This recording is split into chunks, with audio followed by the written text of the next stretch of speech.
हाँ चलिए, yes question number 11 पर, क्वेश्चन नंबर 11 देखो, बताइए तो क्या कहता है। क्वेश्चन नंबर 11,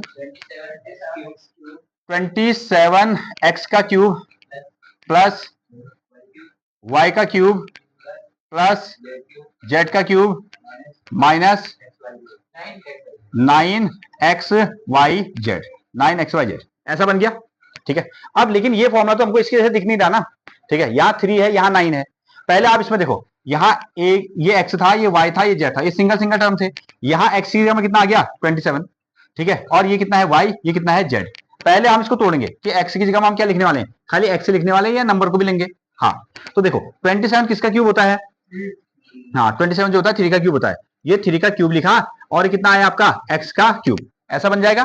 ठीक है, इसलिए दोनों के पास में क्यूब क्यूब है तो हम इसको ऐसे लिखेंगे 3x का होल क्यूब लिख देंगे, ये x का काम करेगा। ठीक है, और साथ में कितना है प्लस y का क्यूब प्लस कितना z का क्यूब माइनस, अब देखो ये जो नंबर था ना, इधर ध्यान दो, 3xyz 3 एक नंबर था और उसके साथ में x वाला नंबर मल्टीप्लाई हुआ, y वाला नंबर मल्टीप्लाई हुआ और z वाला नंबर मल्टीप्लाई हुआ। ठीक है, ये जो 9 है ये फॉर्मूले का 3 हो गया, ये फॉर्मूले का 3 हो गया। ठीक है, और x की वैल्यू कितनी होगी 3x, x की वैल्यू कितनी रखोगे 3x, ये आया। और y की वैल्यू कितनी है सिंगल y, और z की वैल्यू कितनी है z। लो अब फॉर्मूले के फॉर्मूले बन गया। असल में जो यहाँ तो सिंगल x था, इसे सिंगल x आया ना। हाँ, यहाँ x की वैल्यू कितनी रखी जानी है 3x रखी जानी है। नाउ चलिए फॉर्मूला अप्लाई करते हैं।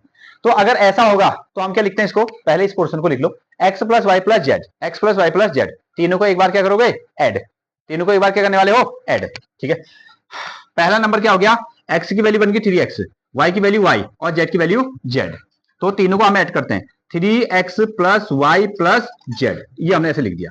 अब बड़ा ब्रैकेट शुरू कर लो। ठीक है, ये वाली वैल्यू तीनों को add x plus y plus z. अब क्या करेंगे, पहले वाले का स्क्वायर, ठीक है, x का स्क्वायर, y का स्क्वायर, z का स्क्वायर, फर्स्ट नंबर का स्क्वायर 3x का होल स्क्वायर, ऐसा लिखोगे। दूसरी वैल्यू कितनी है सिंगल y है, इसको हमने क्या लिख दिया y का स्क्वायर।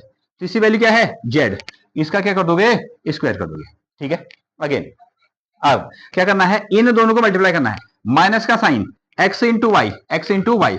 अब x की जगह में कितना है 3x और साथ में कितना है y, ये दोनों का मल्टीप्लीकेशन।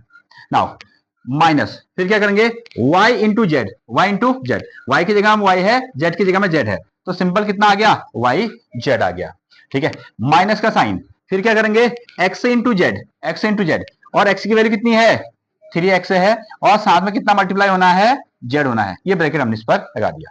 नाउ अब 3x plus y plus Z, ये आ गया, और इसको सिंप्लीफाई करते हुए चलो, 3 का स्क्वायर करोगे तो कितना आएगा 9 आएगा, y सॉरी x का square x square plus y का स्क्वायर तो y स्क्वायर, z का स्क्वायर z स्क्वायर, माइनस इनको मल्टीप्लाई कर दो 3xy, कितना आएगा 3xy, इधर मल्टीप्लाई करो, ये तो ऑलरेडी बने हुए हैं yz, हाँ yz, माइनस इसको क्या लिखोगे 3xz, यही हमारा आंसर है।